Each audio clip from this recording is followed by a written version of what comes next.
Bueno, como anticipé lo que llegó más temprano, hoy una concesión a lo popular podemos hacerlo, que las personas de Harnoncourt y los grandes directores han escuchado estas danzas, porque es una suite, por eso tan popular y tan rítmico, de Händel en versión de orquesta moderna, mucho cotillón, como han visto, y todo eso. El barroco, dijimos, fue también un fenómeno popular. Me lo permití sobre todo porque quería compartir con ustedes esta hermosa serie de danza junto con algo que no fue un invento barroco para nada, pero que es tan afín a ese barroco efímero. Los fuegos artificiales son como las pompas de jabón, así, bellos y fugaces.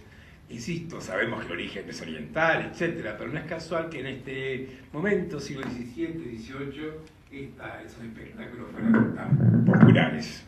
Y por eso este caso, entonces por eso elegí esto. Como han visto, estamos a finales de verano, 12 de septiembre de 2009, conciertos para cerrar el ciclo de popularísimos conciertos de los Proms de la BBC de Londres, muy, como han visto, hiper populares, y este particularmente que reunía otras versiones de los fuegos de artificio en distintas localidades inglesas con todo este espectáculo.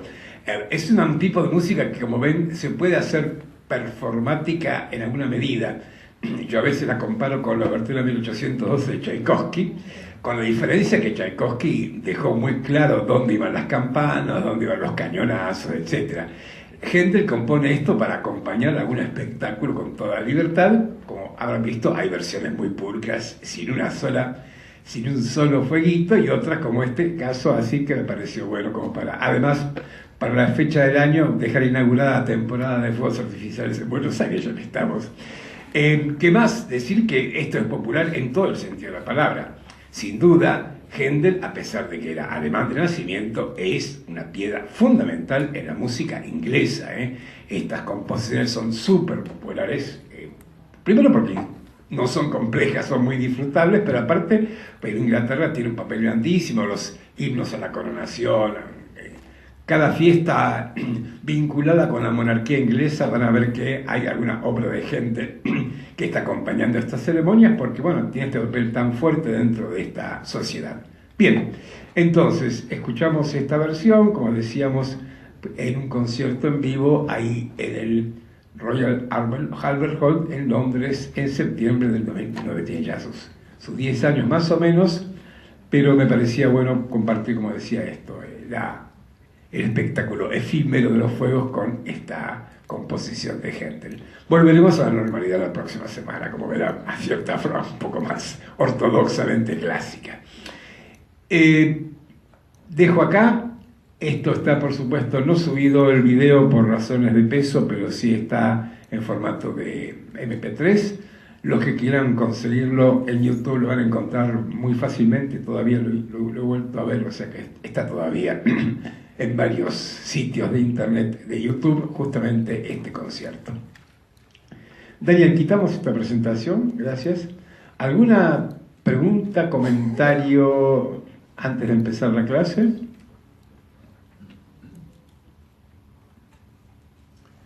Bien, si no recuerdo mal, y ahora sí no quiero cometer el mismo error del otro día, estábamos viendo la obra de Gian Lorenzo Bernini. Si no recuerdo mal, corríjanme ustedes, habíamos quedado ahí con el baldaquino de San Pedro, empezando a ver la obra de... a ver, el Apolo y Dafne no lo vimos.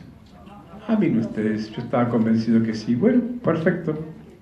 Bien, entonces vamos a esta obra que, como creo que dijimos, de alguna manera está vinculada con su primer momento.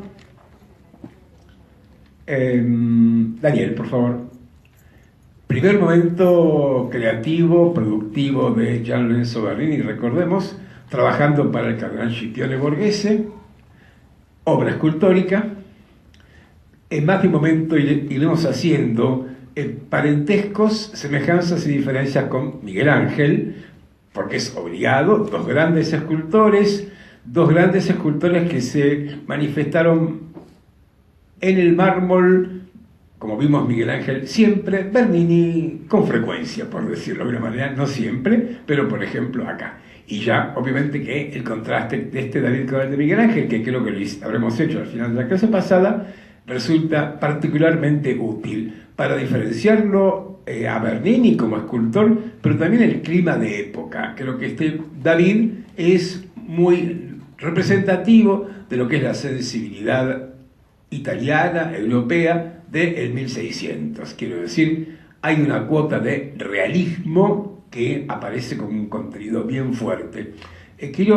Tal vez me repito algún concepto, pero me parece importante insistir en esto, porque temo que cuando yo planteé en la primera clase que como que había tres líneas en el arte del 1600, realismo, el barroco eufórico, exuberante y el clasicismo, podían quedar como tres compartimentos estancos y para nada. Yo, si no me equivoco, a esta altura uno va cambiando permanentemente, pero mirando las horas, porque las horas son las que fundamentan los conceptos que uno pueda plantear, yo creo que el realismo como basamento es un tema bien central. Me resisto un poco porque la palabra realismo es medio ambigua en la historia del arte, pero cuando digo realismo me refiero a representar algo que no está anclado en lo ideal. Y justamente me parece que es un buen ejemplo, y lo vimos ya el otro día el retrato de Scipione Borghese, un buen ejemplo de realismo también.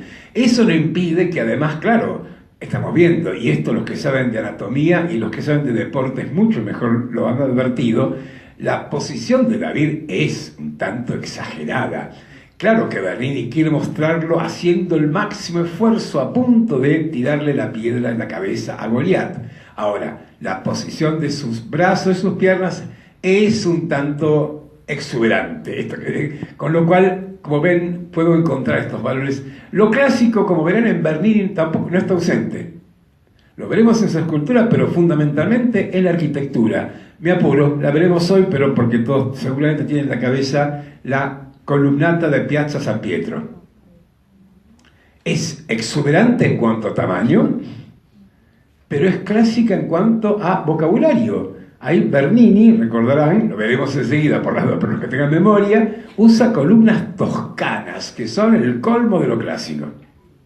Por eso, como ven, estos elementos que estamos planteando no son compartimentos estancos, sino son líneas que van a aparecer, y como ocurre siempre en el campo del arte, los grandes artistas son los que se resisten a ser etiquetados con un solo concepto.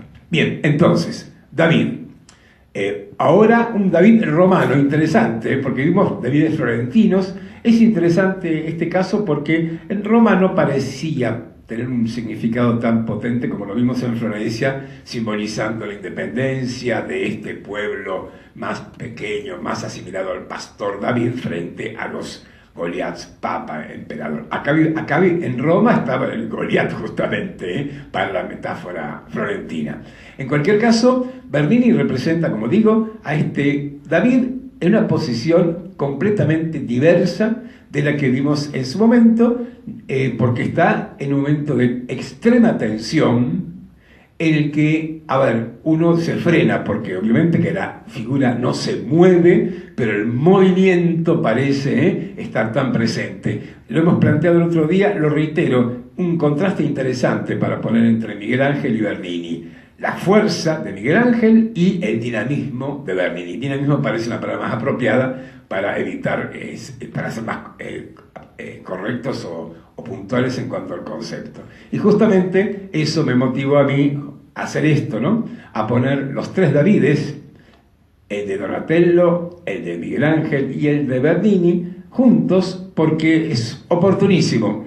Con muchos de ustedes ya nos detuvimos con el de Donatello, con el de Miguel Ángel, ahora aparece Bernini, y son tres visiones tan diferentes. No digo opuestas radicalmente, o sí, pero diferentes sin duda. Repasemos rápidamente. El David, sin duda, clásico de Donatello, lo es por la idealización del cuerpo, tan idealizado, como dijimos en ese momento, que puede parecer hasta afeminado, por extrema idealización, idealizado en términos de que nos remite a un clarísimo ejemplo griego que es Praxíteles. al margen, como lo dijimos, de que conocieron o no Praxíteles, no importa, esa anatomía es muy semejante a muchas esculturas del griego Praxíteles, que es un escultor del siglo IV a.C., clasicismo. Segundo, Donatello es clásico porque la historia que cuenta es clásica. ¿En qué sentido? En que gana el bueno, pierde el malo, en que la historia está cerrada, ha terminado, no hay ninguna incertidumbre acá. David mira con cierto desdén o con lástima a su rival, a la cabeza de su rival, muerto, punto. Ha terminado todo. Vamos al de Bernini. El de Bernini, bien del 1600, muestra estas escenas donde el dinamismo, la tensión, el instante. Fíjense, no podría hablar de instante con el de Donatello, sí con el de Bernini. Es un instante. Un instante antes, la posición del cuerpo de David sería otra, y un instante después ya la piedra ha sido arrojada. Es estas imágenes, como dijimos en su momento, y que en cierto modo el Moisés de Miguel Ángel me permitió empezar a plantearlo, figuras que están a punto de. Esa construcción me parece clara para marcar lo instantáneo de una figura. Y fíjense, instantáneo, aprovecho porque como acabamos de comparar, tan instantáneos como los fuegos artificiales que vimos recién. Esta cuestión del tiempo fugaz en el 1600 aparece casi permanentemente. El tiempo en Donatello, yo diría que está ausente, porque antes y después uno puede imaginar que David esté en la misma posición. No es relevante el tiempo. Y ahora vamos a Miguel Ángel, es complicado. No por nada complicado, porque es rico, porque justamente no por nada nos atrae tanto. Complejo porque su David no está ni habiendo terminado una acción, ni tampoco produciendo en el momento. Está en el momento como previo. A ver, diría, el David de Miguel Ángel está pensando. Aunque parece poco lo de pensar. Está pensando, está especulando, está mirando con mucha furia a su rival, pero todavía no ha tomado una decisión si lo va a enfrentar, si no lo va a enfrentar. Y como dijimos en ese momento, y tampoco sabemos que si toma la decisión de enfrentarlo, va a triunfar o no. El de Bernini también. El de Bernini podría tener un final más o menos abierto, pero no hay duda la acción elegida. Por eso decimos, el David de Miguel Ángel es Miguel Angelesco. Tiene algo de esto que hemos calificado de manierismo, justamente porque no remite a lo clásico, un clasicismo que tampoco aparece, a mi modo de ver, con mucha claridad en la anatomía de el David de Miguel Ángel. No es el adolescente de Donatello, es un joven, pero con algunas, digamos, exageraciones, las manos por lo menos, que lo apartan de la idea estrictamente de clásico. A ver, dije acá David de Donatello, pensé en Praxíteles, voy a traer el ejemplo eterno, permanentemente nombrado acá, el Doríforo, Policleto, como paradigma de una anatomía clásica. Y bueno, tampoco tiene mucho parentesco con esto. Antes de que me olvide, permítanme que haga nota a pie de página. ¿Saben qué pasa acá al lado, no? No cometan el mismo error, algunos. La Afrodita de Capua está en nuestro museo para que la puedan ver hoy caminando. Dentro de unos meses, avión a Nápoles. Entonces elijan qué les conviene más. Es una obra muy importante, ya lo han visto, el museo tiene un texto interesante en su sitio web, véanlo, vale la pena, es un buen ejemplo. Sobre todo en Buenos Aires no hay demasiada escultura antigua, clásica, por un montón de razones. Entonces cuando estuvo el Doríforo fue magnífico tenerlo. Ahora tenemos esta obra del periodo del emperador Adriano. Es una escultura romana, pero con una fuerte impronta griega, ya sabemos, Adriano era un helenófilo tan fuerte, y por eso su arte, el arte en su reinado, tiene muchas connotaciones que provienen y se apoyan en el clasicismo griego. No lo dejen de ver. Bien, entonces, ¿perdón? ¿Hasta cuándo está? Está hasta febrero, está un buen tiempo, sí, hay tiempo. No se confíen, no lo digan, voy mañana, pero bueno, si no me equivoco, corríjame, creo que hasta el 17 de febrero o algo por el estilo, ¿no? Sí. Hasta febrero. Tienen unos 2 o 3 meses como para optar por venir a verla. Sigamos con Bernini y su David, porque agregaría acá algo, lo que planteamos hace un ratito y ahora acercándonos a él lo podemos seguir subrayando. El realismo. ¿Realismo acá en qué sentido? Sobre todo la cabeza de su David. El cuerpo del David es un cuerpo ideal, es un cuerpo escultórico, el joven atleta en ese sentido. Ocurre que el joven atleta, cuando está en una posición tan tensa, no tiene esa calma del doríforo, claro. Pero igualmente el cuerpo, la anatomía. En cambio, la cabeza del David es una cabeza común, diría yo.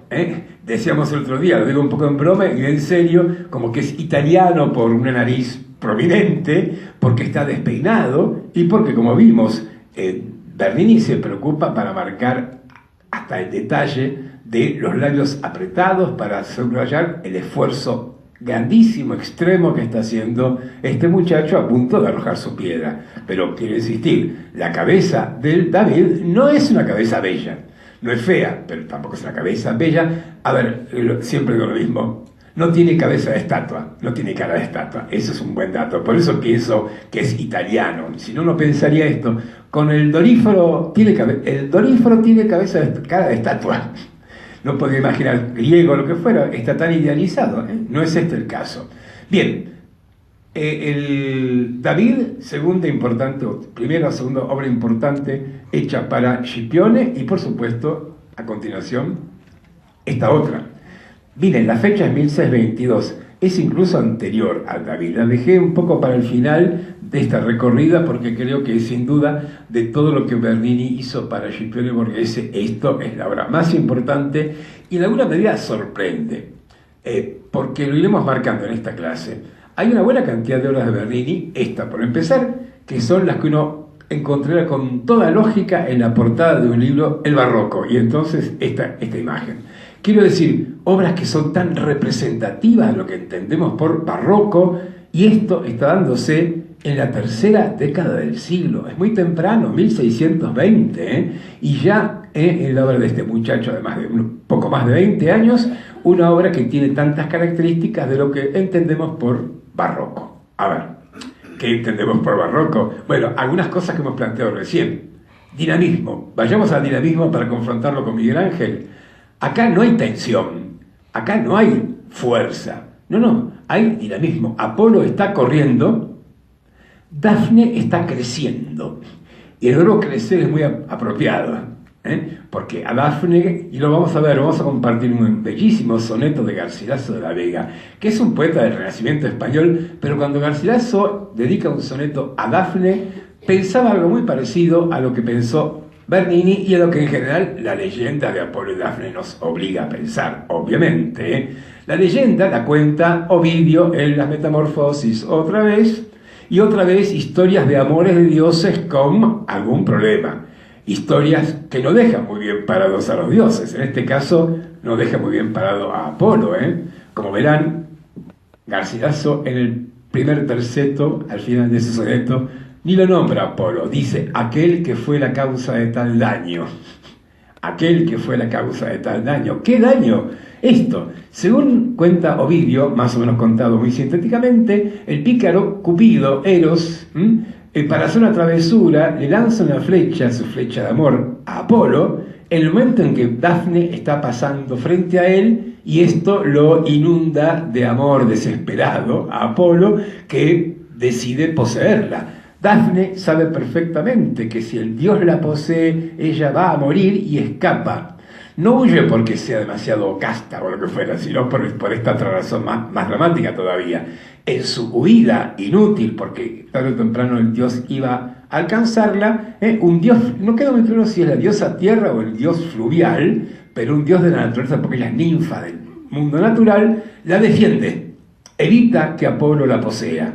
La defiende ¿cómo? Convirtiéndola en un laurel. Como ven, una solución bastante terrible para la pobre Dafne. Y ahí justamente esto explica por qué la corona de laureles es la de los poetas coronados por Apolo. El laurel va a quedar como la planta de Apolo por esta razón. Bien, lo que elige Bernini con bastante lógica es ese momento terrible. A ver, usemos la palabra a punto de... Ese momento en que Dafne está a punto de convertirse en laurel. Apolo no, pero Dafne está en el tránsito. todavía no es Laurel, está dejando de ser mujer. Ha elegido, miren, le venía tan bien a esta mentalidad y por eso ha elegido la metamorfosis. Lo que está mostrando Bernini es la metamorfosis de Dafne entre mujer y Laurel. Les propongo compartir el soneto de Garcilaso, porque, insisto, creo que es tan afín a lo que muestra Bernini y a lo que la leyenda sugiere que me parece que vale la pena compartirlo. Espero que llegue acá. Está recitado por una voz hispánica como corresponde.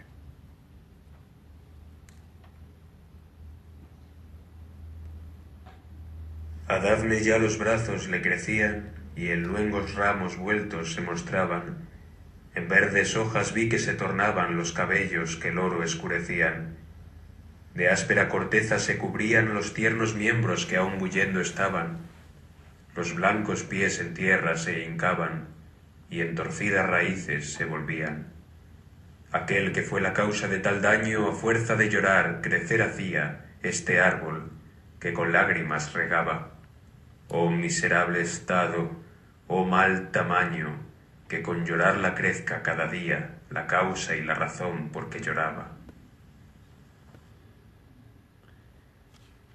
El primer verso dice todo. Fíjense, el primer verso, después de nombrarla a ella, a Dafne, la tercera palabra es un adverbio de tiempo. Y es que el tiempo es lo que está acá involucrado, ya. Y le sigue un verbo en imperfecto. Fíjense que usa siempre el perfecto porque es el pasado en desarrollo. No es le crecieron, se mostraron, no, le crecían, en ramos vueltos se mostraban, se tornaban, oscurecían, es el tiempo estirado justamente, es lo que plantea, me parece acá tan bellamente Garcilaso, y como les anticipaba, como en todo soneto, los dos tercetos son la moraleja, la conclusión, la reflexión final, y empieza con aquel. El primer cuarteto con Dafne, el primer terceto con el otro, con Apolo, el que fue la causa de tal daño, y encima Garcilaso imagina justamente que con las lágrimas que derramaba aumentaba todavía más el dolor que había provocado. Bueno, acá está, me parece incluso esto, los brazos le crecían. Me quiero quedar en esto. Fíjense qué verbo usa, el tiempo, pero aparte verbo, crecen las plantas.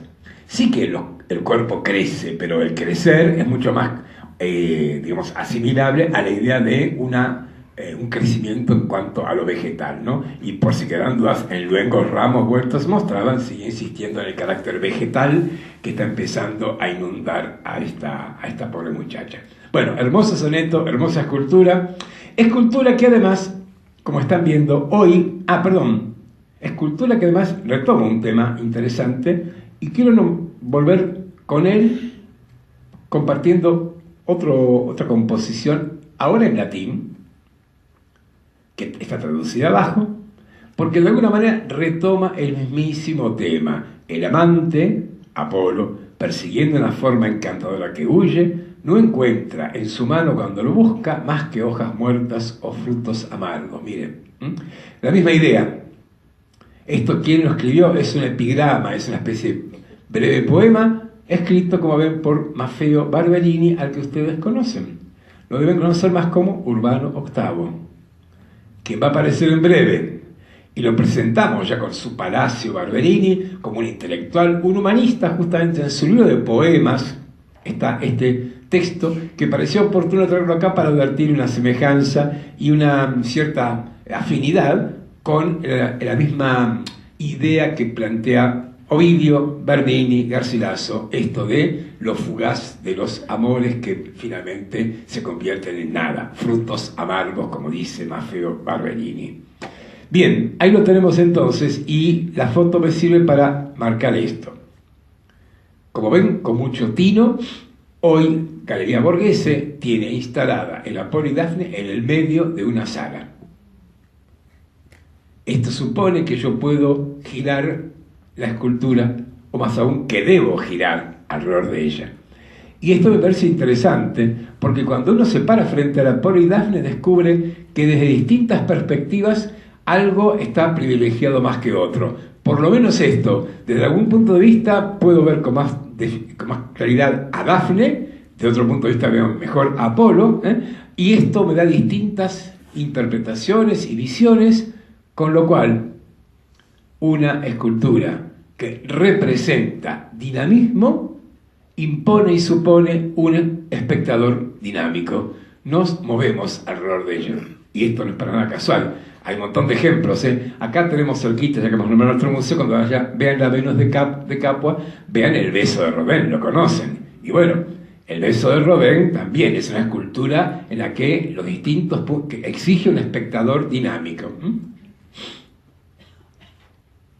Fíjense cómo cada perspectiva privilegia algo, y es interesante cómo ha representado. Obviamente que el tema más atractivo es Dafne desde ya. Fíjense que Dafne parece que estuviera volando, pero el rigor es que está creciendo. Justamente es la fuerza de un vegetal que está echando raíces, como veremos casi hasta morbosamente. Bernini hace aparecer raíces de los dedos del pie de la pobre Dafne. Hay otra vez esta cuota de realismo unida a esta tan particular teatralidad, y como veremos, a no poca cuota de clasicismo. Elijo este punto de vista que es muy interesante, porque fíjense incluso hasta el detalle. Bernini ubica a su grupo escultórico en una pendiente, está como subiendo justamente ese guijarro atrás del talón de Apolo. Muchos lo leen como una especie de clave de toda la escultura, porque ese guijarro está cayendo, está asociado a este fenómeno de lo que está sucediendo, de la acción en transcurso.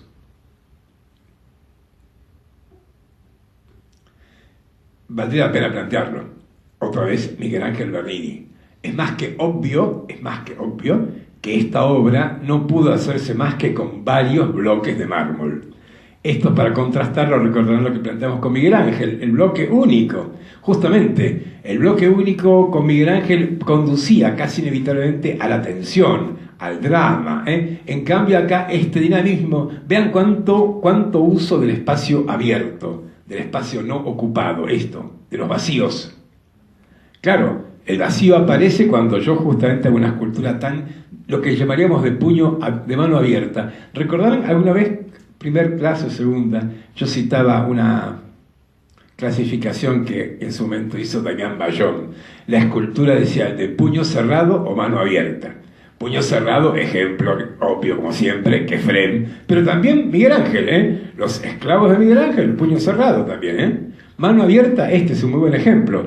Mano abierta por mostrar estas esculturas donde piernas, brazos están separados, y justamente el vacío sugiere tanto dinamismo, y hasta uno se tentaría en pensar en movimiento. Aquel que fue la causa de tal daño. Ahí está el que fue la causa de tal daño. Y el que fue la causa de tal daño, como pueden ver, nos permite señalar, en el caso de la cabeza y el cuerpo de el Apolo, una referencia muy fuerte a la escultura clásica. Muchos encuentran en este Apolo cercanías con el Apolo de Belvedere, que está en Roma, que sin duda Bernini conoció, pero lo quiero marcar porque en este juego de realismo, de teatralidad un tanto exuberante y clasicismo, podemos acá marcar ya, no sé si con Dafne, que como ven expresa un gesto de horror en su cabeza, aunque el cuerpo, lo poco que queda, es un cuerpo ideal también, pero claramente el cuerpo y la cabeza de Apolo, que como ven, quedan muy en segundo plano, porque lo más atractivo es el horror de Dafne, y no la cara un poco de desconcierto. Permítame que lo diga, casi un poco como que, yo pienso como que Bernini está casi mofándose de Apolo, porque lo está representando como un joven que ha hecho un desastre y de golpe queda sorprendido, ¿no? No sabe qué está ocurriendo. La que sí sabe qué está pasando es Dafne, claramente. Y es un buen ejemplo, la cabeza de Dafne, lo que planteamos en algún momento, de cómo en este siglo, en este barroco, el tema de las expresiones están tan presentes. La cabeza de Apolo, insisto, es mucho más clásica, y el clasicismo también está en esto, en la falta de expresión. No ocurre lo mismo, y es bien interesante el contraste justamente entre la indiferencia, sorpresa de Apolo y el horror de Dafne. como están viendo, en todos estos detalles, las hojas que crecen de los dedos, del pelo, ahora veremos, como decía, me parece tan morboso esto de las raíces que brotan de los dedos del pie, aparece esa cuota no menor de realismo, en el sentido, cuando digo morboso es porque hay un realismo casi, hasta lo diría, un poco innecesario. De todos modos, Garcilaso también remite a que de sus pies crecían raíces, Esto es parte del drama que supone esta historia. Bueno, acá entonces Apolo y Dafne, grandísima obra tan importante, tan central. Con esta obra cerramos esta recorrida de Bernini con Scipione, porque vamos a ver que ahora en breve va a llegar al papado el autor de esos versos que leímos recién, el Maffeo Barberini, es papa a partir de 1623. Y en 1624, un año después, el maestro de obras de San Pedro, Carlo Maderno, el de la fachada, muere. ¿Y a quién elige Urbano para hacerse cargo de esa catedral que sigue en obra? A Gian Lorenzo Bernini. Por eso, con algunos de ustedes estuvimos recorriendo la historia de San Pedro. La historia de San Pedro continúa. Bernini va a cubrir un papel nada menor. Diría que sin duda lo que Bernini haga ahí es no lo último, pero lo que le va a dar un poco la configuración definitiva a esta iglesia, sobre todo en el aspecto, digamos, decorativo, si por tal no entendemos nada peyorativo. Y entonces, el muchachito, el veinteañero Gian Lorenzo Bernini, se le encarga nada menos que hacer el baldaquino sobre la tumba del apóstol. Esto era un proyecto que venía de muy antiguo, porque evidentemente, recordemos, al margen de Bernini y de Urbano, esta iglesia es una martiria. En esta iglesia lo central, lo más importante, lo imprescindible es la tumba de San Pedro. Y entonces, para que quede claro, para subrayar ese lugar, el baldaquino. Un baldaquino, esto tiene, diría, dos sentidos. Uno, obviamente visual, y no haría falta saber nada de religión ni de arte. Es obvio que si se coloca esas cuatro columnas con esa especie de techo, esto que podemos llamar un edículo, es un buen ejemplo de edículo. Llamamos edículo a lo que es un edificio sin serlo. ¿Por qué es un edificio? Bueno, porque hay cuatro columnas, porque hay una cubierta. Ahora no es un edificio, por eso llamamos a esto edículo. Digo, cualquiera que lo mira se da cuenta que está diciendo acá pasa algo muy grave, muy importante. Si vamos a la tradición, y sí, un baldaquino es un elemento que la Iglesia Católica, y tomado de la tradición hebrea, se usa para marcar la santidad de algo. Origen, el origen más remoto, la tienda con la que los hebreos cubrían y protegían el arca de la alianza en el éxodo a Jerusalén.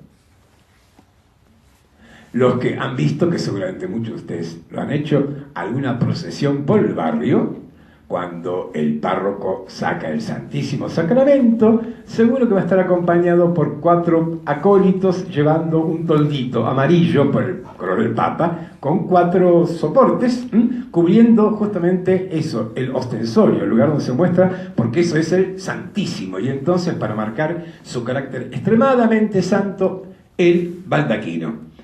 Mencioné la tienda transportable de los hebreos, menciono esto que podemos ver en cualquier procesión, en cualquier país católico. En cambio acá, como pueden ver, esto, a diferencia de los dos ejemplos, no es un baldaquino móvil, es un mueble, es un objeto, no es inmueble, no se puede mover, sino que está fijo, por eso este carácter como de edículo. Igualmente, para que quede claro que se remite al baldaquino, como verán, acá Bernini ha colocado unas referencias a tela, como una especie de festón que remitiría a esa cubierta de tela que tendría y los 4 soportes. El baldaquino entonces se hizo para marcar ese preciso lugar aquí abajo de la tumba de San Pedro y se hizo en mármol, en bronce pavonado. El pavonado, ven este color oscuro, tiene toda una pátina entre oscuro y dorado para destacarlo fundamentalmente. ¿Qué más diría del baldaquino? Además de su función y uso, tiene un rasgo interesante, que son estas 4 columnas, que ya sabemos, se las llama salomónicas. Es la primera vez que aparece en nuestra clase, con lo cual démosle entrada a ellas. Y cuidado, columnas, no orden. Columnas salomónicas. ¿Por qué? Bueno, ya por el nombre pueden imaginar. Porque de acuerdo con la tradición, en el templo de Salomón se habían usado columnas como estas. Con lo cual, hiper sagradas. El templo de Salomón, con todo lo que tiene, recordemos, un edificio del cual no ha quedado más que el muro de los lamentos, o sea que prácticamente ha desaparecido. Lo conocemos por la Biblia, por la descripción de la Biblia y por un montón de tradiciones poco más o menos verosímiles. En la práctica, en una iglesia romana se conservan unas columnas pequeñas, así como estas. Ahora voy a darle el nombre más apropiado, más arquitectónico, o nombrémoslo ya, columnas torsas, que de acuerdo con la tradición venían del templo de Salomón. Hoy está descartadísimo, pero esto. A ver, columnas torsas. En rigor, arquitectónicamente corresponde llamarlas así por lo que están viendo, porque el fuste es un fuste retorcido, como en espiral. Pongo siempre el mismo ejemplo. Más de uno de ustedes, yo por lo menos y seguramente muchos de ustedes, alguna vez tuvieron que dibujar unas columnas torsas. Las tenemos en nuestra tradición nacional, tan modestas, tan provincianas, tan sencillitas, en la Casa de Tucumán. La Casa de Tucumán, con toda la restauración, a ambos lados tiene justamente, serían semicolumnas torsas. Y me parece bueno porque creo que todos tenemos esas, y algunos hemos sufrido intentando dibujarlas medio complicadamente. Ejemplo interesante porque, como ven, esas son un tipo de columnas torsas un poco diversas de esta. Estas son más espigadas, más estilizadas. Las de nuestra Casa de Tucumán, que aparece, las nombro porque muchos la conocemos, pero puede haber un montón de ejemplos, en este barroco son más apretadas. Por eso, las que son así más sueltas se las llama salomónicas por esta razón. A ver, entonces, ¿por qué Urbano y Bernini dijeron columnas estas? Creo que hay dos razones. Una primera estoy diciéndola.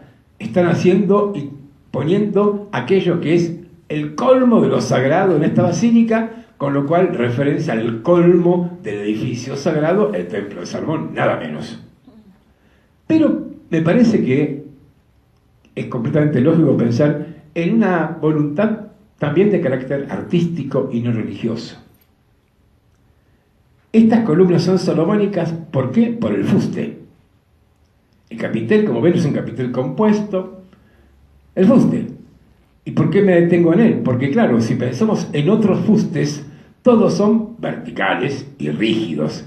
En este siglo en que el dinamismo es tan importante, y cómo hacer que un fuste de columna tenga movimiento, sea más elástico. Y bueno, es un muy buen ejemplo. En la forma curva, le da esta elasticidad, este movimiento, o mejor, dinamismo. Cuando digo movimiento me corrijo siempre porque en rigor, bueno, ya sabemos, no se mueve, pero da esta idea de movimiento ascensional que es muy afín a esta estética.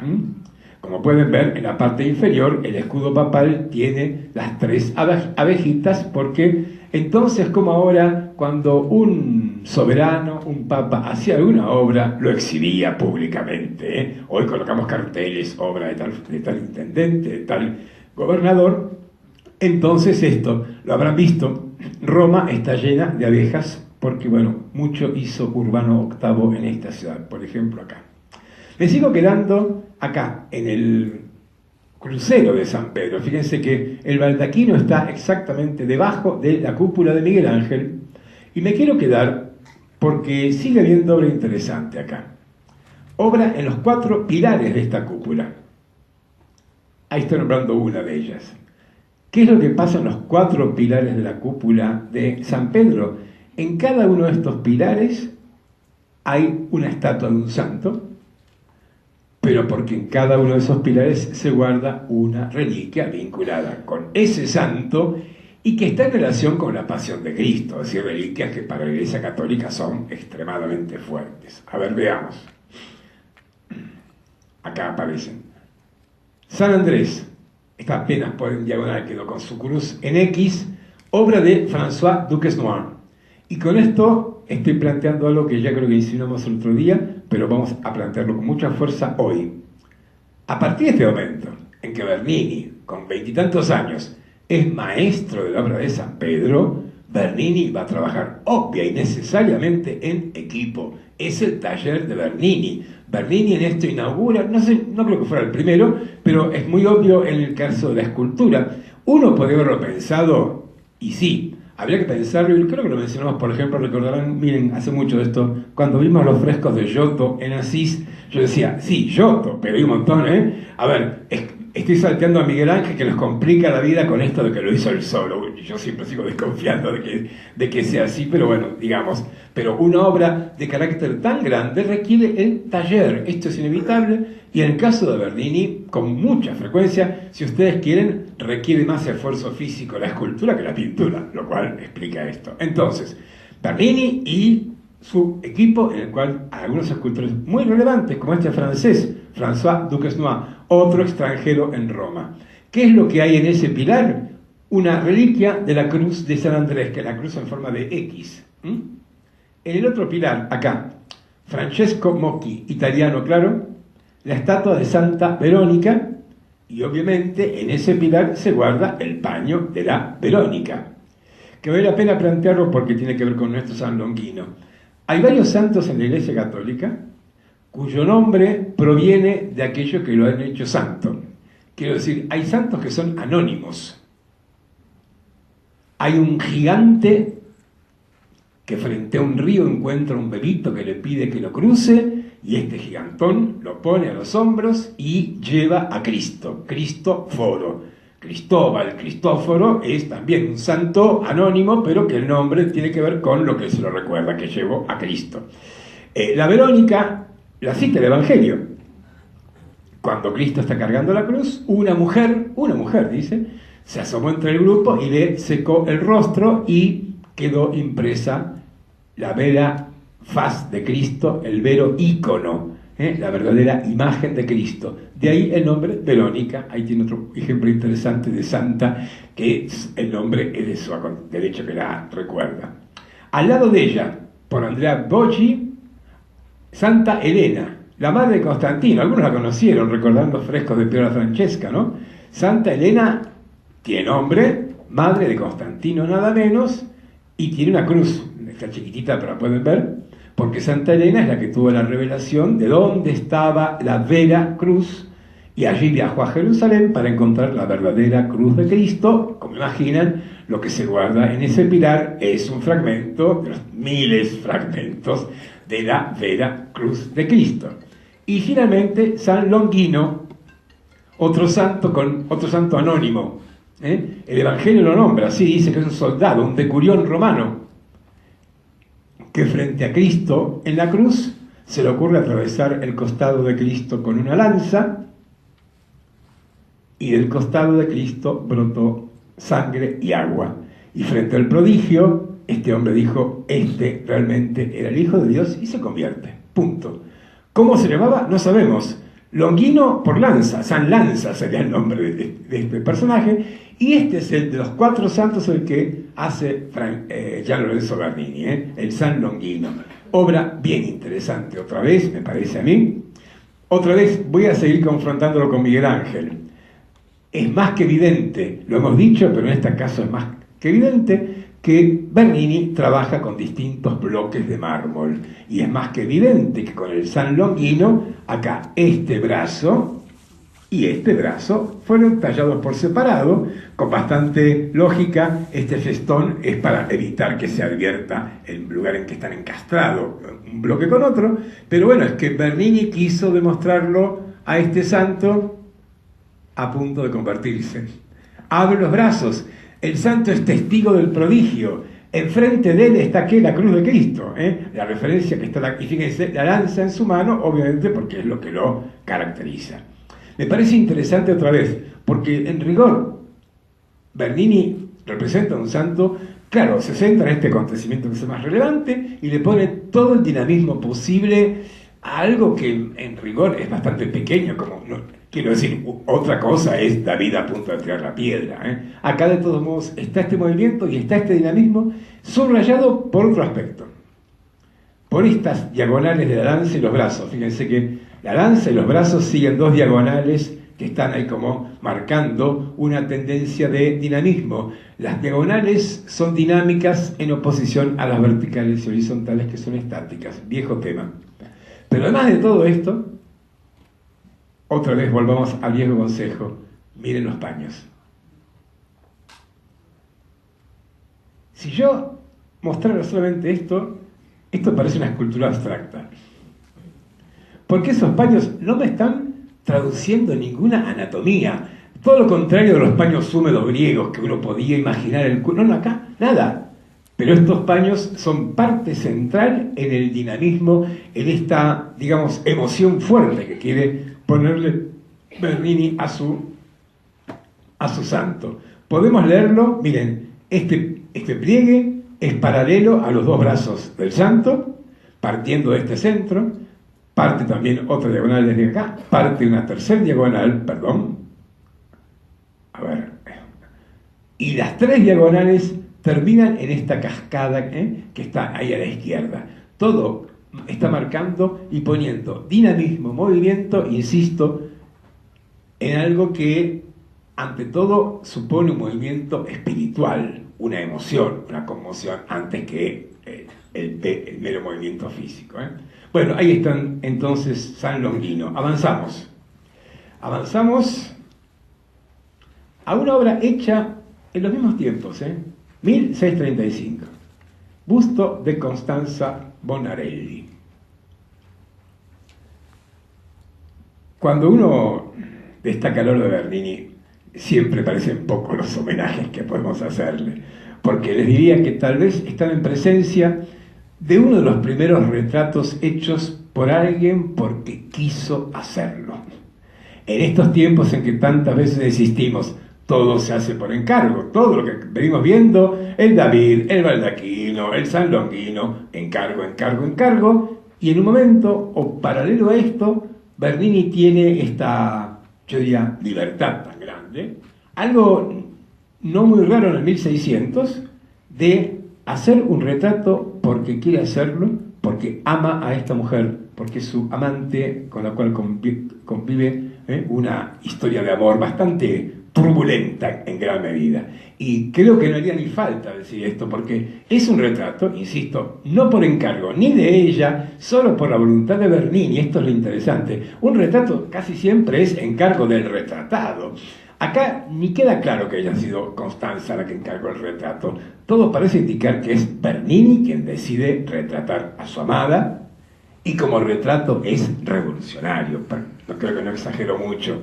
Fíjense, Constanza no tiene una sola joya, no tiene ningún arreglo. Es una mujer.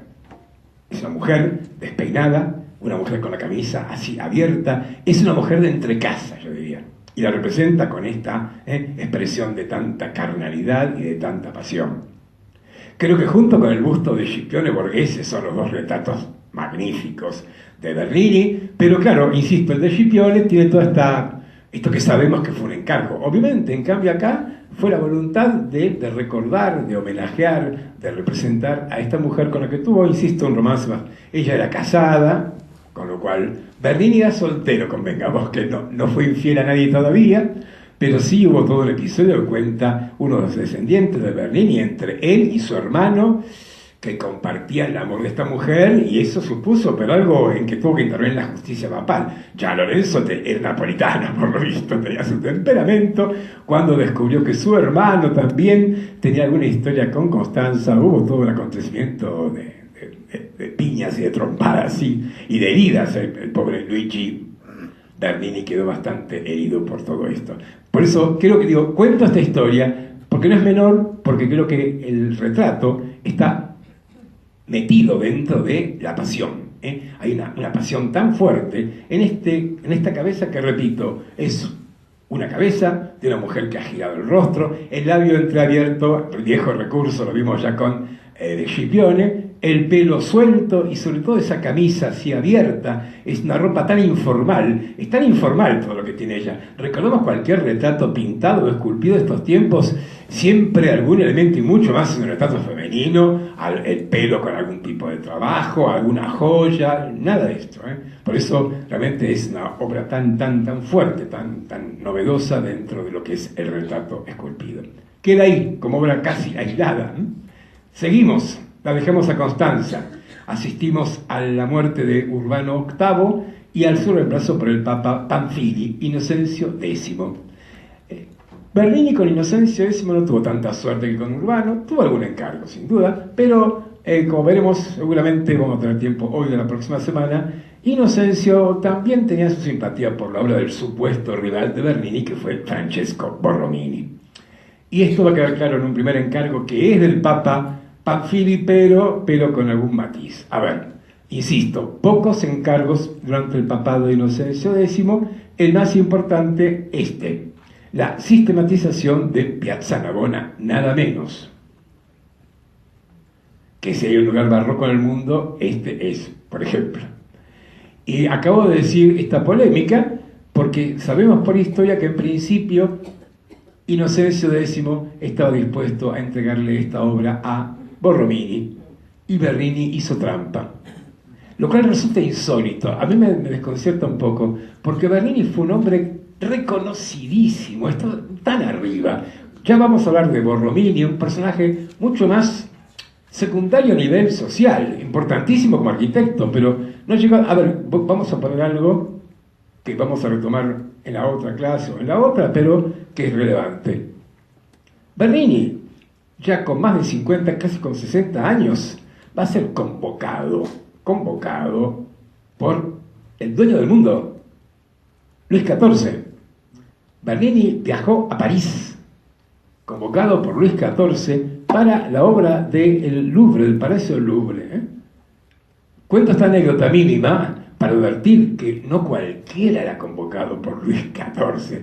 Esto es tantísimos datos, al margen de la cantidad de obras, toda encargada por papas. Pero como fuera, en este caso, como digo, hizo un poco de trampa porque Bernini hizo una maqueta de la Fuente de los Ríos en plata, se la entregó a la hermana del Papa, que era muy influyente, muy peligrosamente influyente en la corte, y con ese recurso hizo variar la opinión de Inocencio, que estaba dispuesto a entregarle la obra a Borromini y que se la entregó a Bernini. Cuento esta anécdota por estas dos razones. Primero, porque me desconcierta, o era demasiado obsesivo Bernini, que es probable, pero también para advertir que, aparte de esta obra, el papado de Inocencio X, no hay mucho más encargos. Va a haber encargos fuera del papado, lo que está muy bueno en gran medida. Pero vamos a Piazza Navona entonces primero. Ahí la tenemos, con esa planta tan particular, porque tiene un lado curvo y otro lado recto, que repiten el esquema de lo que era originalmente este espacio, que era el Circus Agonalis. El grabado lo muestra al revés, porque es la perspectiva, pero bueno.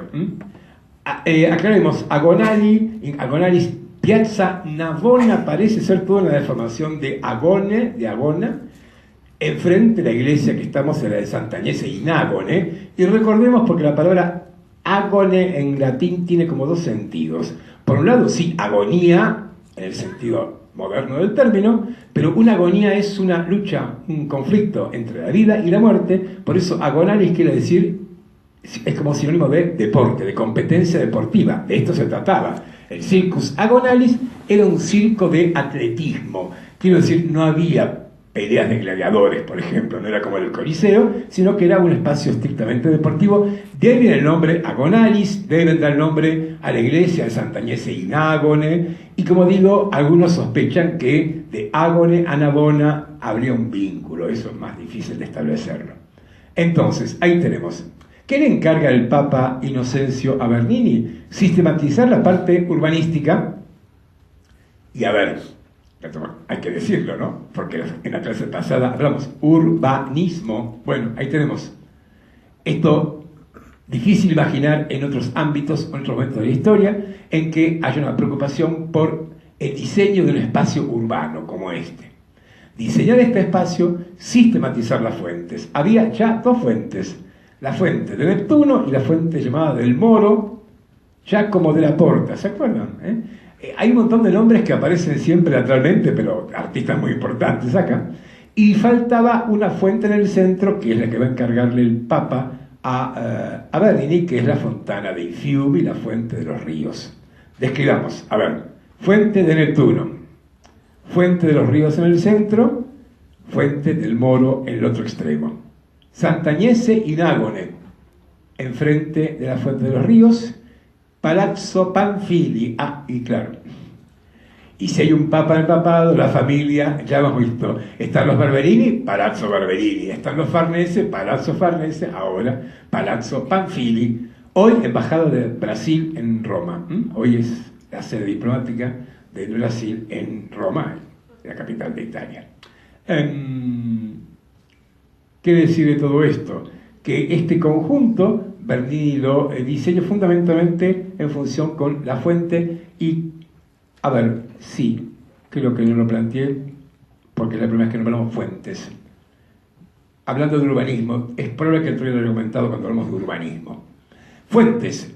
Estas fuentes hoy son motivo de recreo, son motivo de diversión, hasta algunas, las moneditas, en fin, todo eso. Poca gente va a tomar agua a estas fuentes, porque hay otras maneras. Pero en el 1600 era agua potable, no era poca cosa. Estos papas, que ya creo que hemos mencionado, van a hacer, están haciendo y lo hacen, a Roma, la gran capital del cristianismo, entre otras cosas, en la medida que este proceso tiene éxito, la ciudad aumenta en población y la población requiere obras públicas que ya había habido en Roma.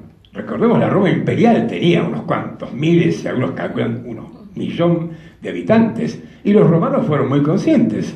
La primera obra pública, la primera cosa fundamental, el agua es esencial.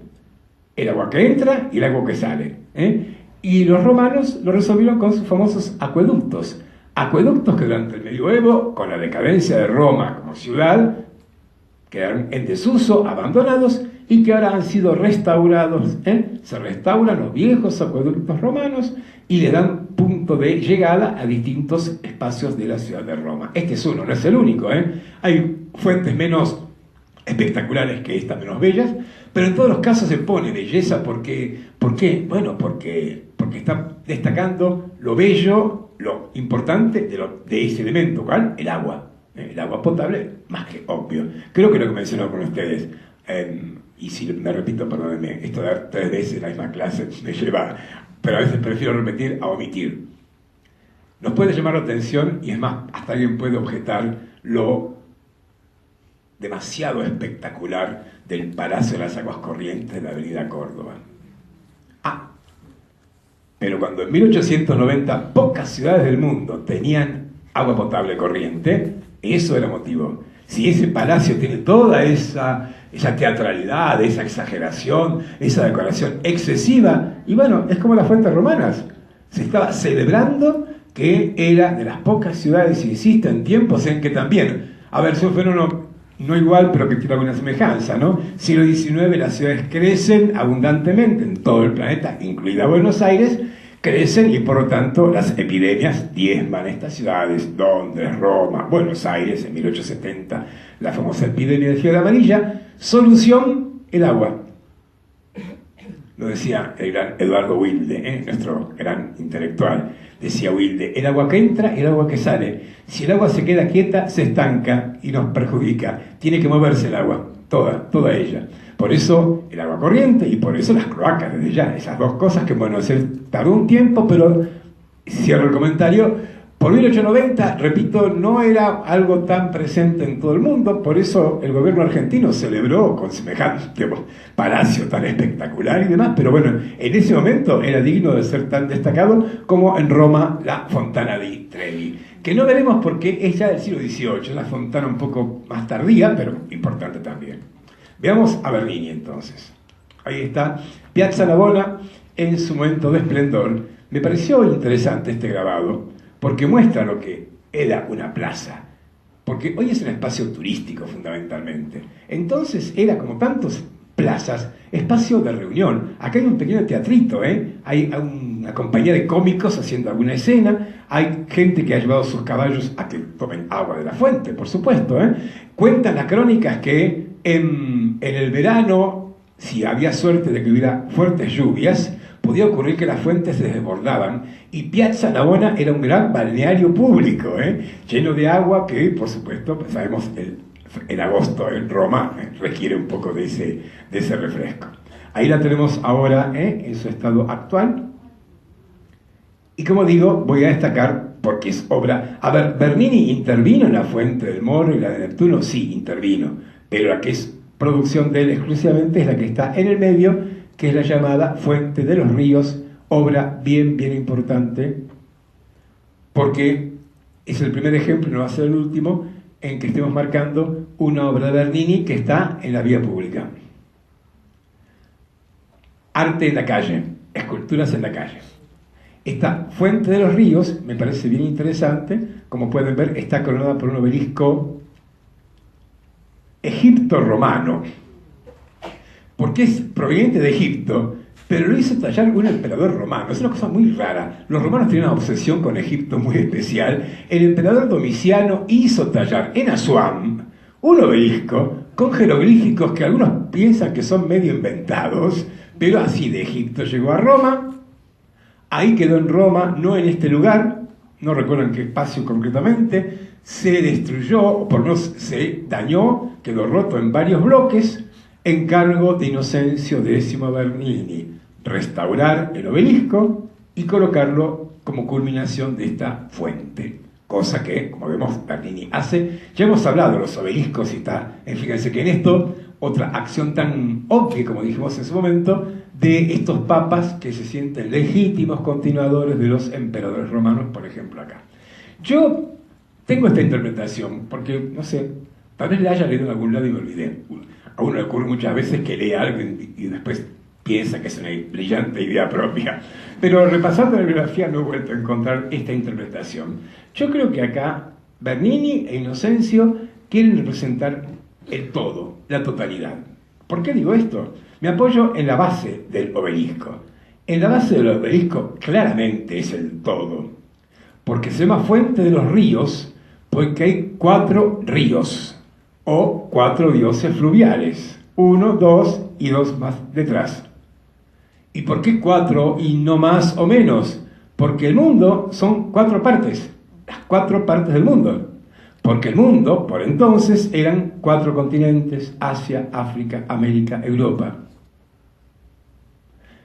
Y un poco tomándome de esto, de que esto está representando todo el espacio, se me ocurre pensar que el obelisco representa el todo tiempo. El obelisco es Roma, es Egipto, es esa antigüedad así imposible de calcular que está como coronando esto. Por eso entiendo como que acá hay como una unión de lo temporal y lo espacial para plantear esta totalidad. Entonces, en la parte baja, como digo, lo que hace Bernini, él y su taller, obviamente, 4 dioses fluviales y, como ven, algo más que dioses fluviales. Bernini hizo de todo con la escultura, porque bien podemos decir que para ese conjunto Bernini diseñó un paisaje. Porque ¿cómo podemos llamar a estas rocas, estos árboles? Una cosa muy particular. Armó como una escenografía natural para en ella colocar la imagen de los dioses fluviales. Y para colocar en ella, porque tenía que hacer una geografía, en esas rocas, las vertientes de agua, de las fuentes, algo más, además de la obra pública, además de todo. Si estamos viendo que al 1600, al barroco, a Bernini y a sus contemporáneos, el movimiento, el dinamismo, los fascina, bueno, las fuentes son arte cinético antes del parque. En las fuentes no se sugiere movimiento, se mueve, el agua se mueve.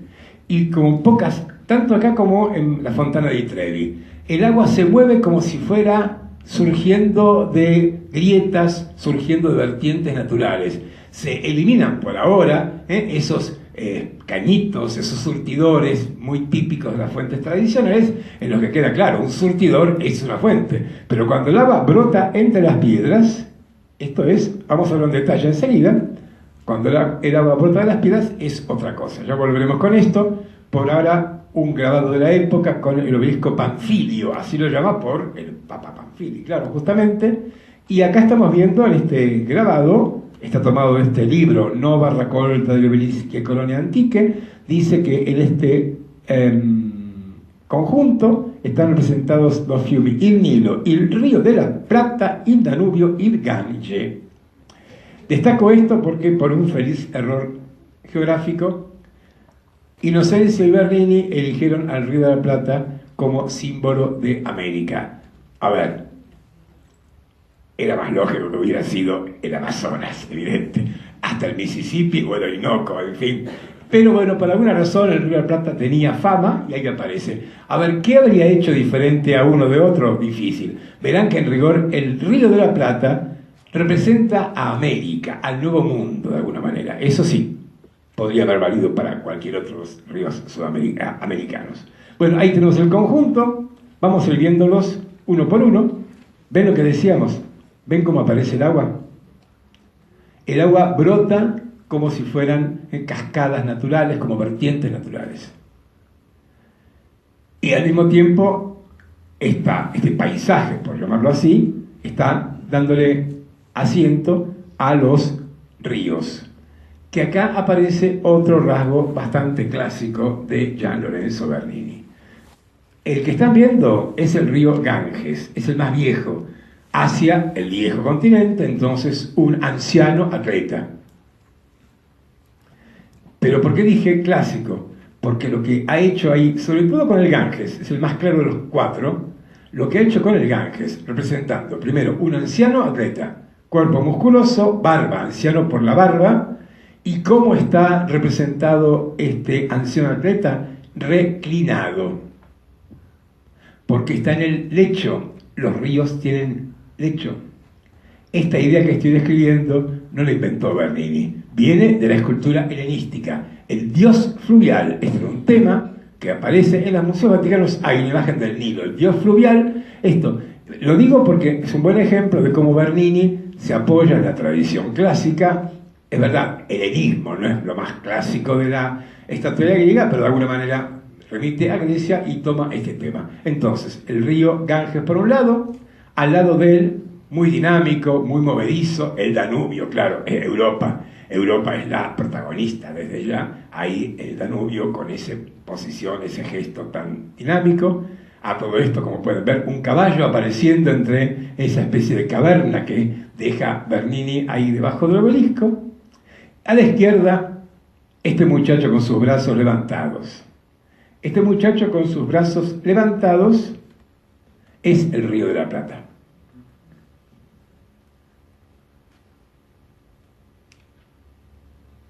Y obviamente tengo que hacer mención a la famosa leyenda, porque es probable que alguna vez se haya contado.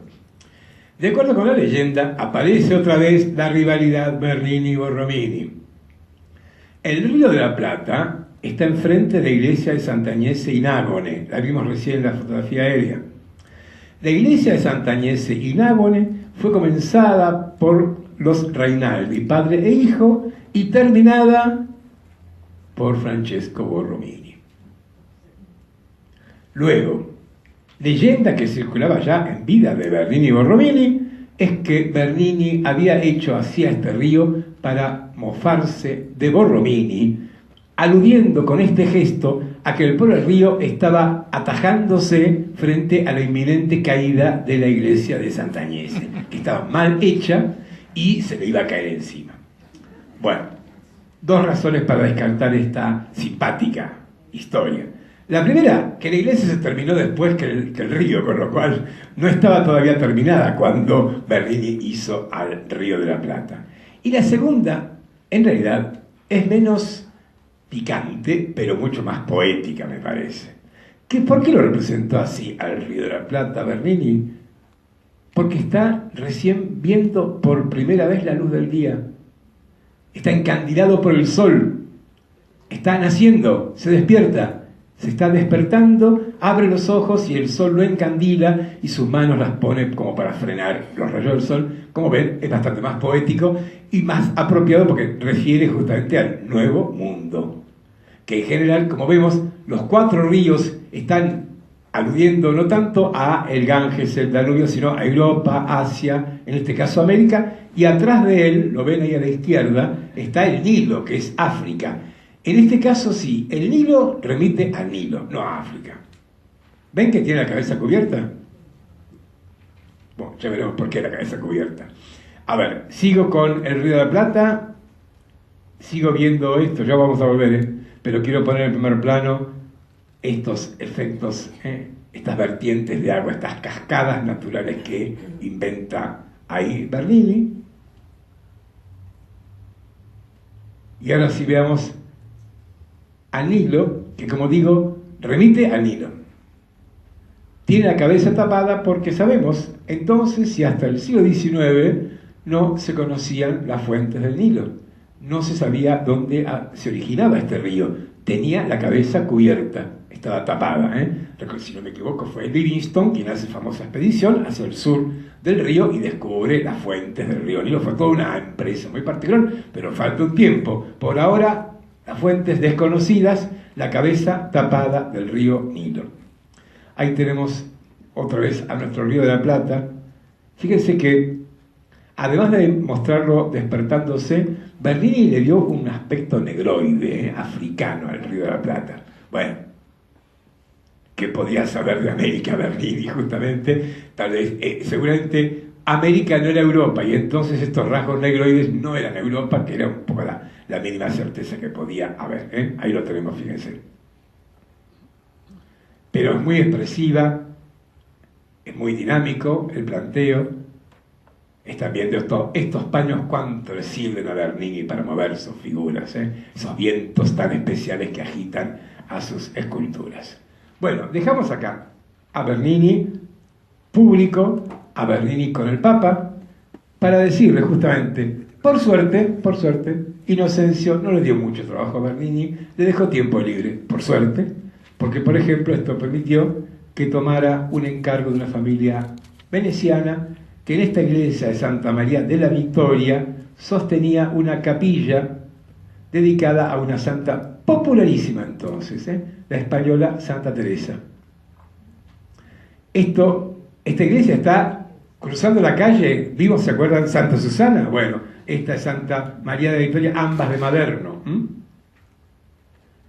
Les sugiero que retengamos esto. Ven acá esta especie de saliencia, una ventana, otra ventana, esto, porque justamente la capella que vamos a ver ahora no está en el altar principal, sino una capilla lateral a la izquierda. Es esta. Es la capella Cornaro, de esta familia Cornaro, que estaba dedicada a Santa Teresa de Jesús, la española.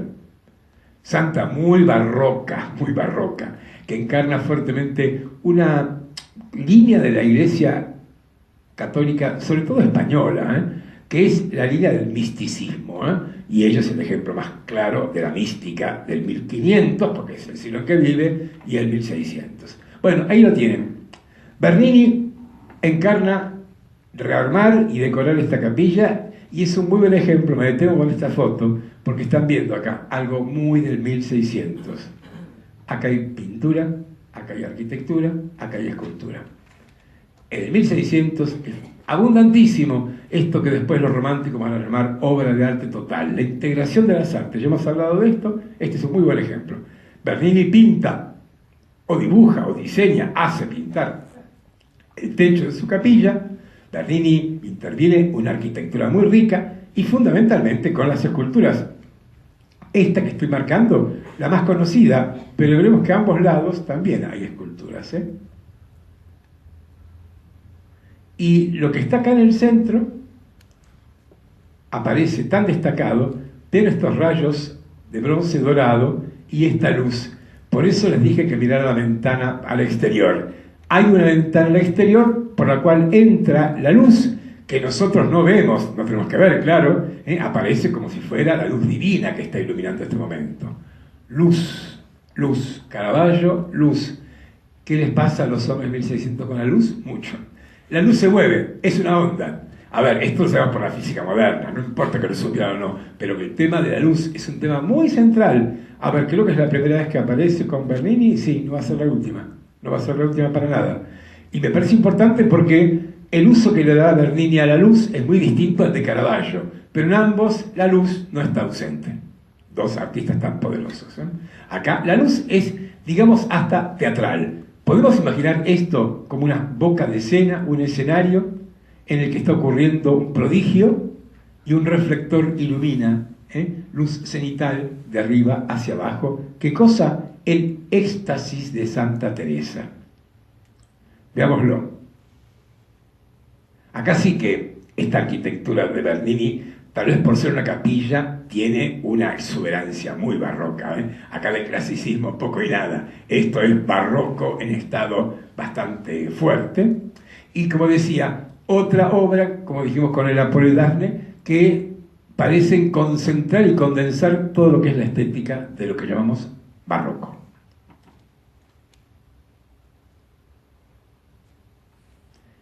El conjunto central es este, el ángel y la santa, en esto que, digamos, es el éxtasis de Santa Teresa. En realidad está ocurriendo otra cosa. Lo que le está ocurriendo a Teresa es algo que, de acuerdo con su relato, le pasó solamente a ella. Por Teresa hubo que inventar el verbo transverberar. Esto es la transverberación de la santa. ¿Qué es una transverberación? Es que el corazón fuera atravesado por una flecha sin provocar la muerte. Está transverberada, herida en ese corazón. Ahí está la flecha del ángel. Y esto es lo que tiene ella en lo que dice es una visión. Les voy a proponer ir a la fuente primaria, la que tuvo la familia Cornaro, la que tuvo Bernini, para hacer esta imagen y para entender qué es lo que está acá representándose. Nos lo cuenta la propia protagonista, en sus memorias. Santa Teresa escribió su vida. A ver, dice esto. A ver, dice, que lo diga, ahí.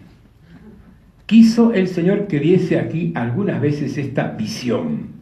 Veía un ángel cabe mí hacia el lado izquierdo en forma corporal, lo que no suelo ver sino por maravilla, aunque muchas veces se me presentan ángeles, es sin verlos, sino como la visión pasada que dije primero.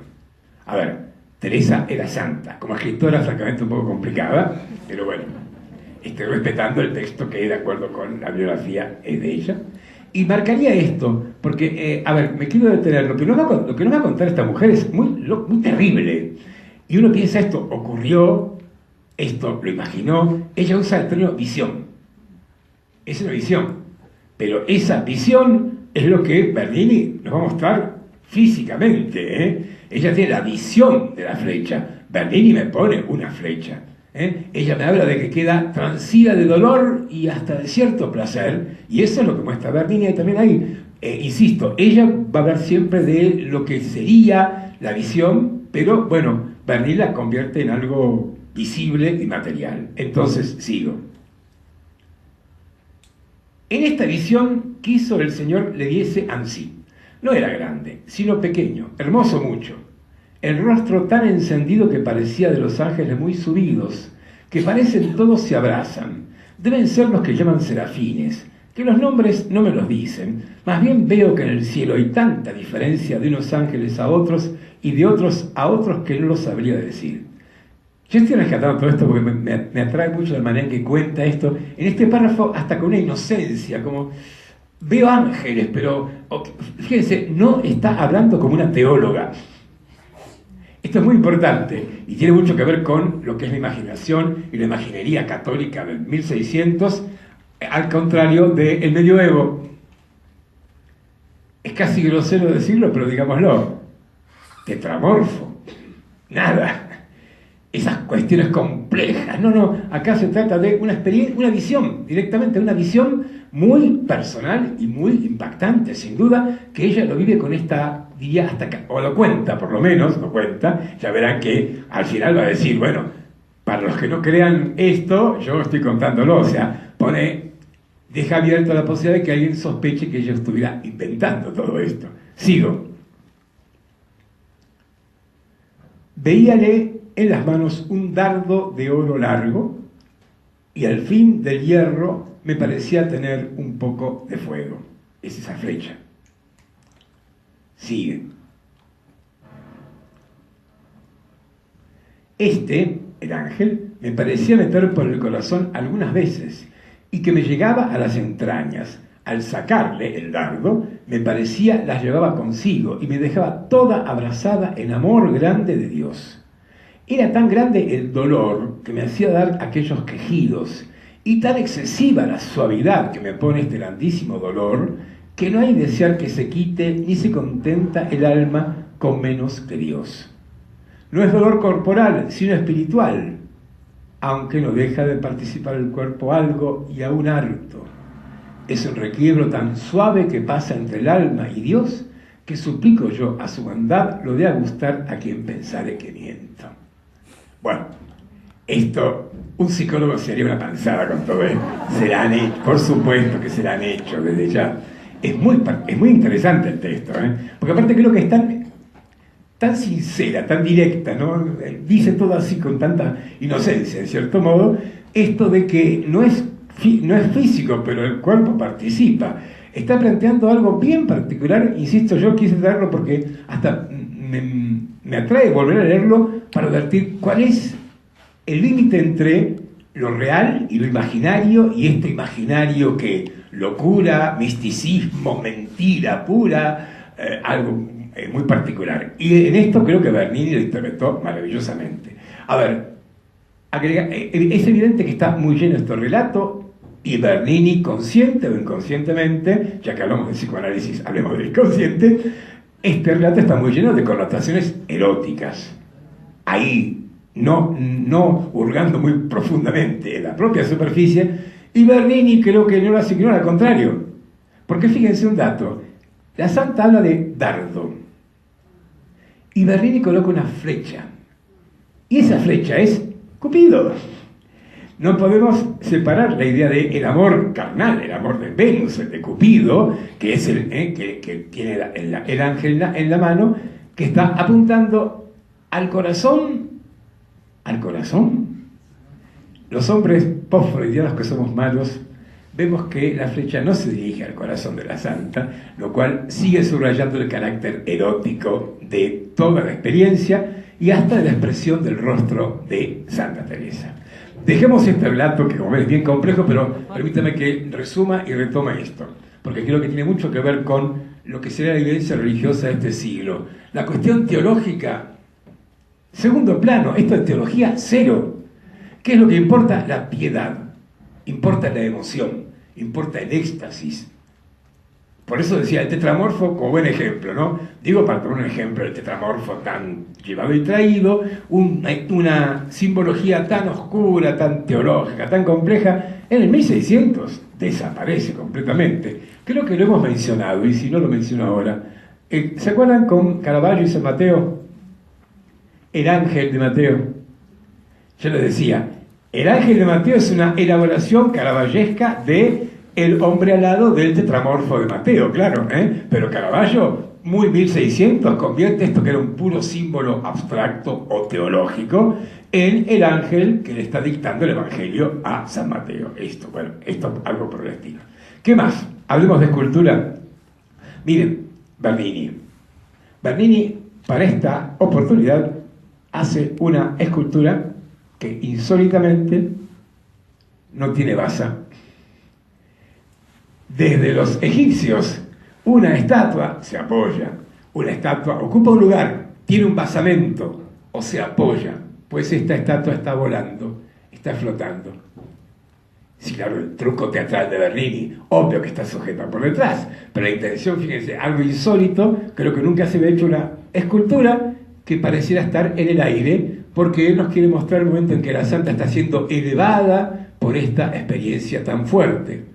Y al mismo tiempo, elevada pero sin perder su condición terrenal. Fíjense dónde termina la escultura, el pie de la santa. El pie apunta hacia abajo. Y luego la mano apunta hacia abajo. ella es de la tierra. Y en esto no solamente con los miembros marca esto Bernini, sino también otra vez, nuevamente, los pliegues. Miren la ropa de la santa y después veremos enseguida la ropa del ángel. Los pliegues de la santa son duros, son rígidos, parecen metálicos. Los pliegues del ángel parecen llamas. Uno imagina una tela muy ligera, muy liviana, con un viento que iría de abajo hacia arriba, que lo está haciendo ondular de esa manera. Ahí, con esta diagonal, Bernini me separa el mundo terrenal de la santa del mundo celestial del ángel. Y el ángel sonríe en el momento de estar a punto de transverberar el corazón de la santa. Que muchos han leído esa sonrisa del ángel y esa expresión de la santa en clave erótica, y sí, obviamente, a ver, Freud nos ha roto la cabeza mucho, desgraciadamente, pero bueno, nosotros interpretamos las obras, estamos en 2018, es inevitable que las miremos desde esta perspectiva. Fíjense cómo trabaja con tanta delicadeza esa sonrisa tan tierna y o pícara del ángel, y el éxtasis de la santa, que muchos leen en la clave casi de orgasmo, esa boca entreabierta, los ojos caídos, los párpados caídos, con la santa en ese punto. Obra, como ven, maravillosa, tiene de todo y algo más, porque lo que está mostrando Bernini es esto que cuenta la santa a los que no crean, ojalá que Dios se lo dé probar a los que piensen que miento, porque es un prodigio esto, claro, y este prodigio tiene testigos, nosotros estamos viendo el prodigio. Y por si faltara algo, no solo nosotros, la familia Cornaro está viendo el prodigio. Para que la familia Cornaro, claro, son los comitentes, obvio que tenían que estar representados, pero ¿cómo elige representarlos Bernini? En un palco Avanescen, en dos palcos, Uso el término palco porque en este caso es casi obvio que está todo de palcos y subraya el carácter teatral de todo lo que estamos viendo. Hay un grupo de la familia Cornaro acá que estamos viendo, otro a nuestra izquierda que no va a aparecer. Veamos cómo aparecen. Fíjense, el que está acá a la izquierda ha quedado congelado, hipnotizado, está inmóvil contemplando semejante prodigio. Estos otros tres discuten, es la otra reacción posible, ¿no? Están comentando el prodigio que están siendo testigos, que es de el ángel transverberando el corazón de la santa.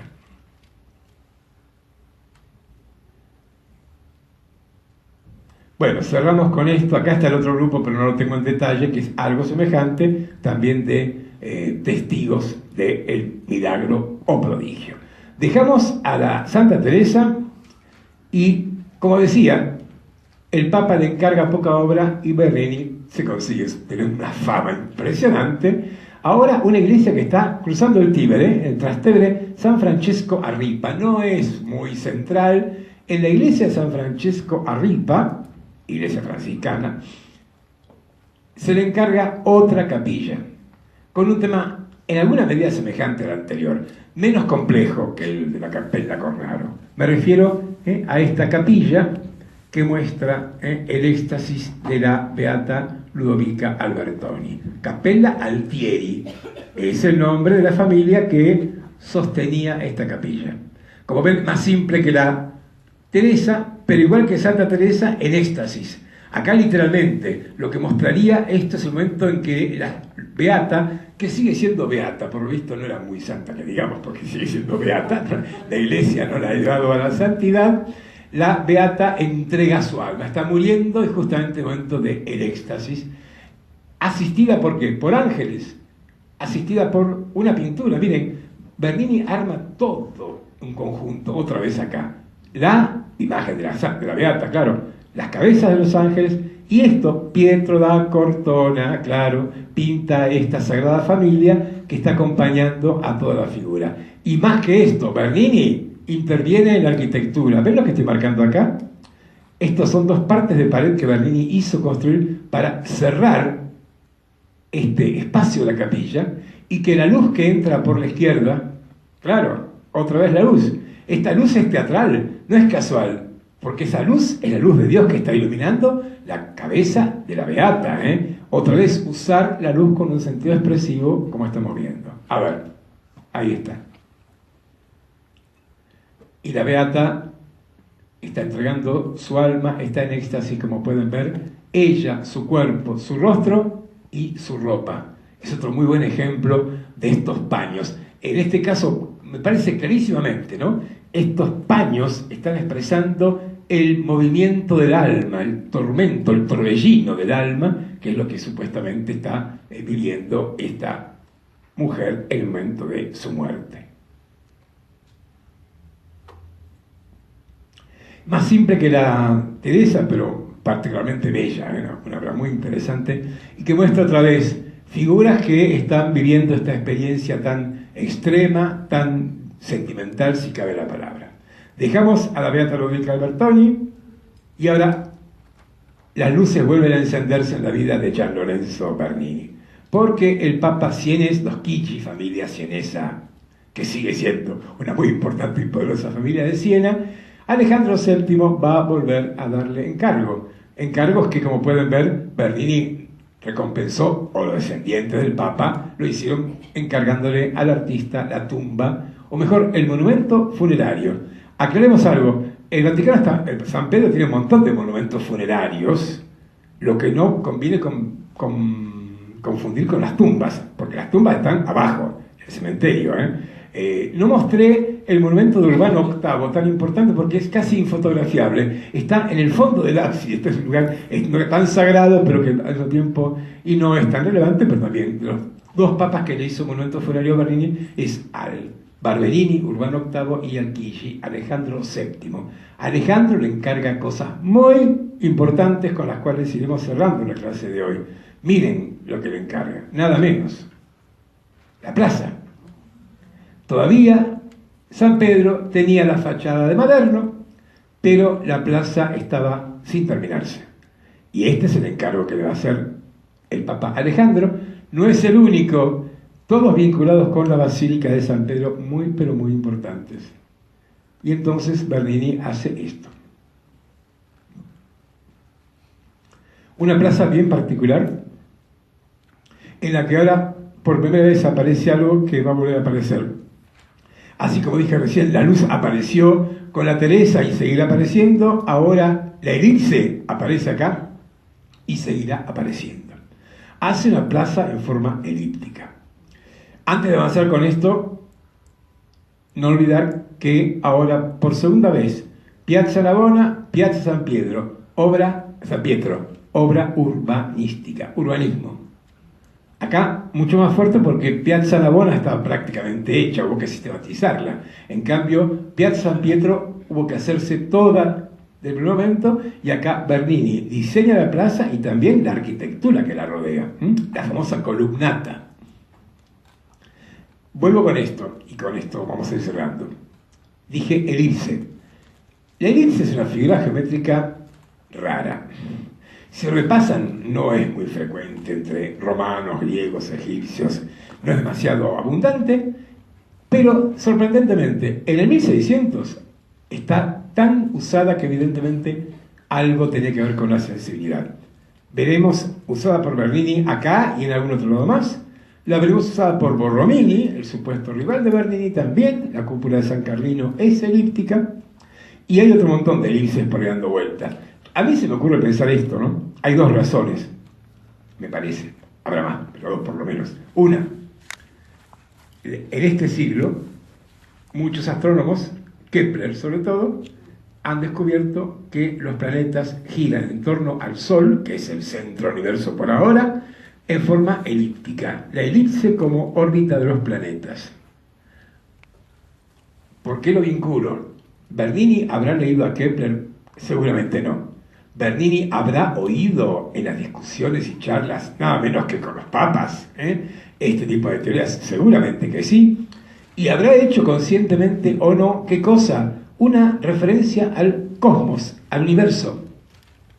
Porque esta es la plaza de la Iglesia católica. Católico quiere decir universal. Y justamente uno puede imaginar que lo que quiso simbolizarse en esta plaza es el todo, el universo. Y el todo, hasta el día de hoy podríamos pensar, porque hoy todavía las fotografías del espacio muestran las galaxias de forma elíptica, con lo cual la elipse parece una figura geométrica que remitiría al cosmos. Esto se refuerza con algo que ya planteamos, pero que quiero recordar ahora. Acá, en esta parte de la fachada, el otro día cuando vimos la fachada, dijimos está la logia de la benedizione, desde la que el Papa da la bendición. Urbi et orbe. El urbi estaba, este es el orbe.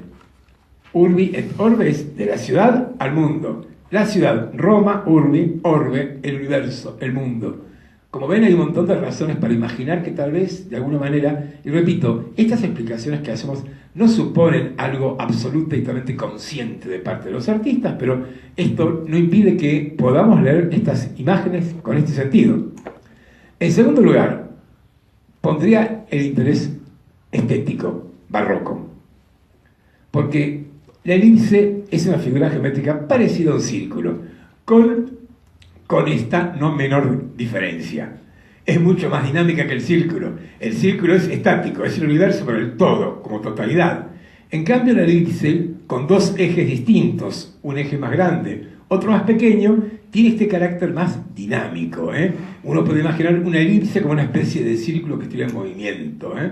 Justamente creo que también esto puede haber influido en elegir esta forma con bastante frecuencia, porque es una forma, digamos, circular, pero dinámica, no tan estática como el clásico círculo que todos conocemos. Dejamos acá, el próximo martes cerramos con la obra de Bernini, veremos algo de Borromini y avanzaremos con nuestras clases. Gracias.